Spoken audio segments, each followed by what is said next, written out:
মডেলটা সেটা দিয়ে আমরা নেক্সট ডকিং এর কাজগুলা এটা দিয়ে করি। তো প্রথম মডেলটা ছিল হচ্ছে এই যে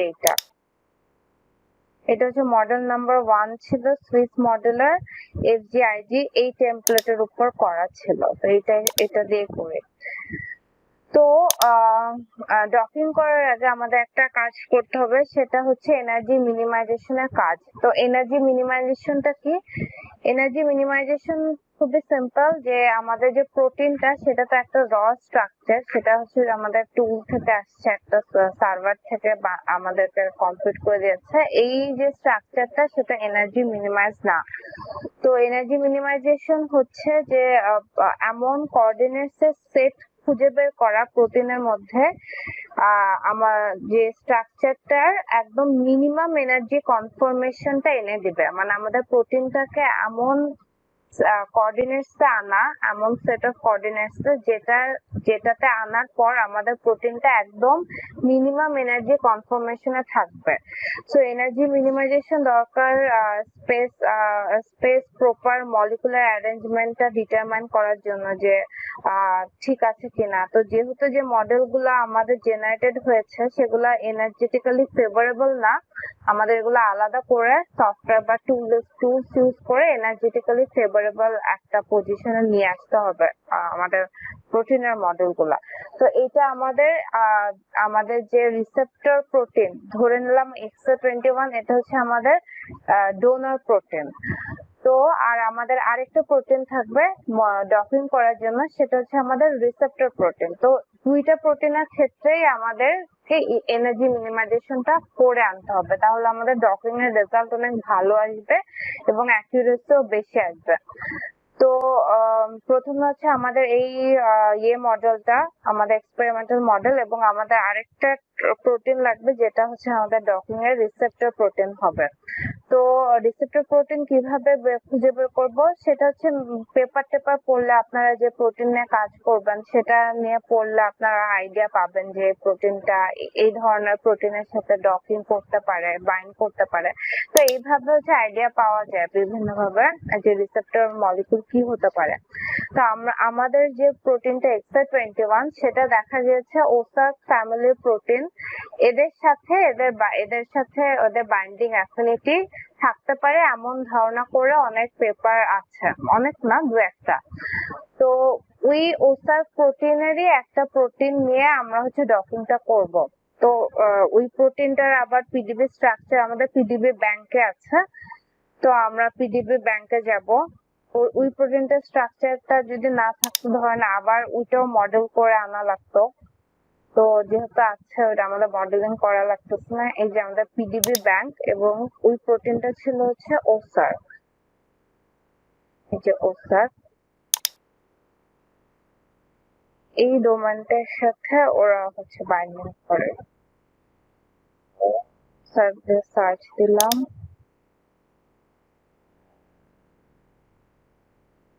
তো ওসার আচ্ছা দুইটা তো structure of OSAR2 listing with repeat external structure of OSAR2 দুইটা দেখে একই। আচ্ছা অরাইজো সার্টিভা ডিফ্লেকশন, আচ্ছা দুইটা তো একই প্রোটিন। আচ্ছা প্রথমটাই নেই, এটা নেই। তো এই যে 4Q3G এটাতে গেলাম, তারপরে হচ্ছে আমরা পিডিবি ফরম্যাটের ফাইলটা ডাউনলোড। আচ্ছা সো এই যে ডাউনলোড হলো, জাস্ট আমরা একই ফোল্ডারে রাখবো, কাট করে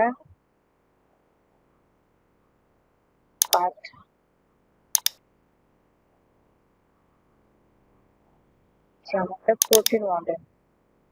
তো এটা হচ্ছে আমাদের রিসেপ্টর প্রোটিন।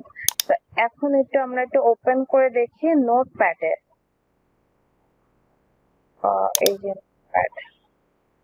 তো এখানে একটা জিনিস বলি, তো এই যে প্রোটিনটার এটা হচ্ছে দুই তিনটা চেইন দেওয়া থাকতে পারে। তো আমাদের একটা চেইন লাগবে কাজ করার জন্য, 2-3টা চেইন না, যে কোনো একটা চেইন লাগবে। এবং সম্ভবত এটার মধ্যে লিগ্যান্ড দেওয়া আছে একটা, যে লাস্টে যে NAG লেখা, NAG হচ্ছে এটা একটা লিগ্যান্ড। এনার্জি ফুল ফর্মটা মনে নাই, যে এখানে ডিসক্রিপশন পড়লে কোথায় ডিসক্রিপশনটা,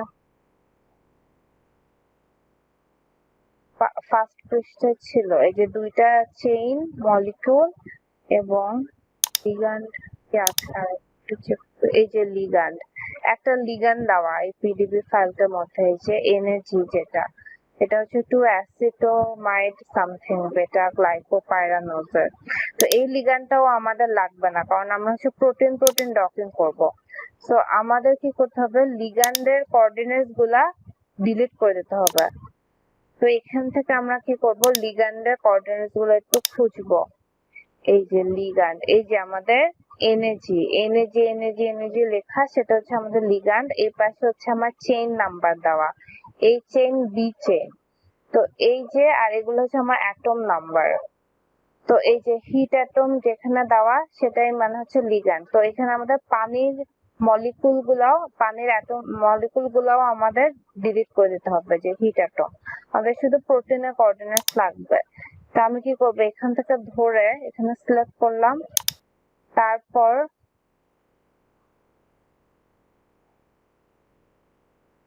হচ্ছে আমি এই যে এখানে টার্মিনাল দেওয়া, টার্মিনাল মানে প্রোটিনের কোঅর্ডিনেটস এর টার্মিনাল। তো আমি ওইখানে সিলেক্ট করে শিফট ধরে এখানে আবার ক্লিক করলাম। তো এই যে আমার লিগ্যান্ডের আর ওয়াটারের মলিকুল গুলো সিলেক্ট হয়ে গেল, তারপর জাস্ট ডিলিট দিলাম। তো আমার নিচের এগুলাও লাগবে না কানেক্ট, এগুলো হচ্ছে লিগ্যান্ডের মধ্যে যে ইন্টারাকশন হচ্ছে সেটার এগুলা দেওয়া। তো এটাও আমি ডিলিট করে দিলাম। আমার জাস্ট এই টার্মিনাল পর্যন্ত থাকলেই হবে, এগুলো আমার লাগবে না। তো এখন আছে আমার প্রোটিনের কোঅর্ডিনেটস গুলা, কিন্তু এখানে প্রোটিনের দুইটা চেইন আছে, চেইন এ, এই যে চেইন এ এ এ, আবার হচ্ছে এখান থেকে চেইন বি। তো আমাদের একটা চেইন লাগবে, দুইটা চেইন লাগবে না। তো আমরা কি করব, দুইটা চেইন দিয়ে দুইটা ফাইল বানাই। তো দুইটা ফাইল বানানোর জন্য প্রথমে হচ্ছে বি চেইনটা ডিলিট করি। সো বি চেইন এখানে আমি সিলেক্ট করলাম লাস্টে। তারপর হচ্ছে উপরে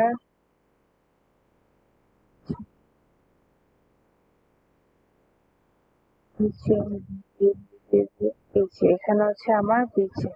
তো এখানে আবার শিফট দিয়ে এই পর্যন্ত, এটা আমি ডিলিট করে দিলাম।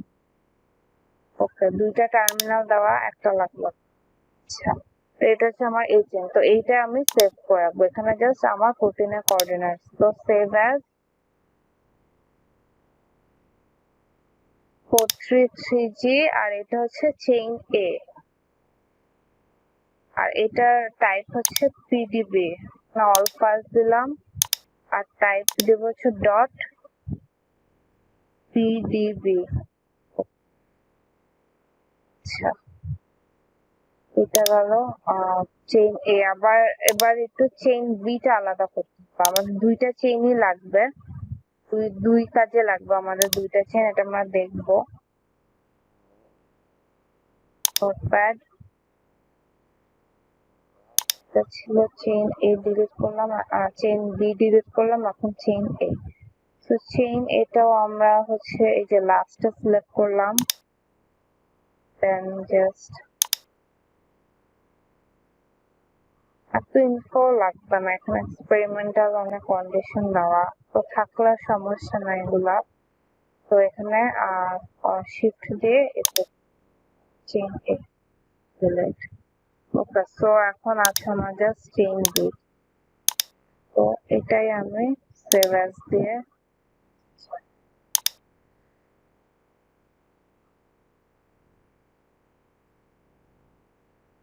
save as this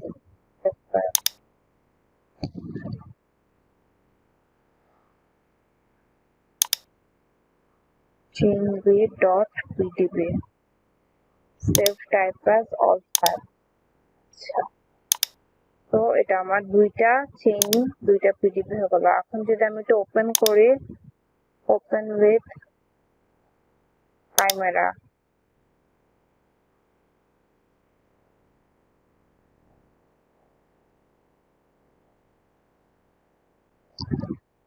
এই যে আমার হচ্ছে চেইন, আমার রিসেপ্টর কি বলি, হ্যাঁ রিসেপ্টর প্রোটিনটা চেইন হচ্ছে এরকম।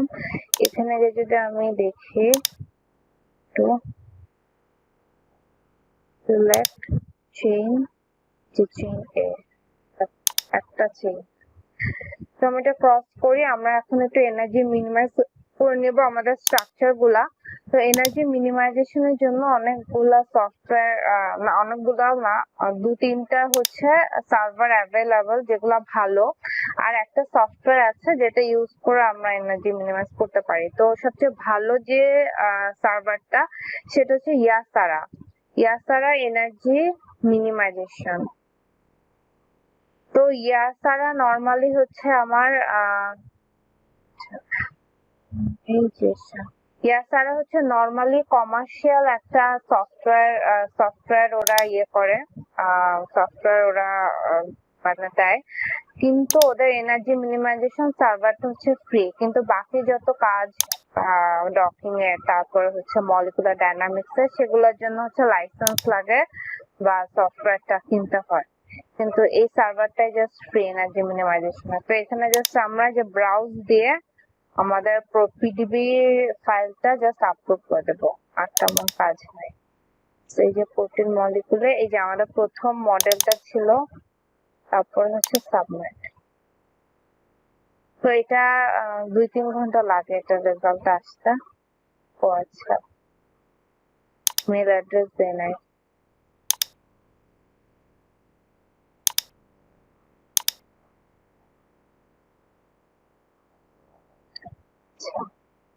এবং বাকি দুইটা আমরা সাবমিট করে দেই আমাদের রিসেপ্টর প্রোটিনের ইয়েগুলা।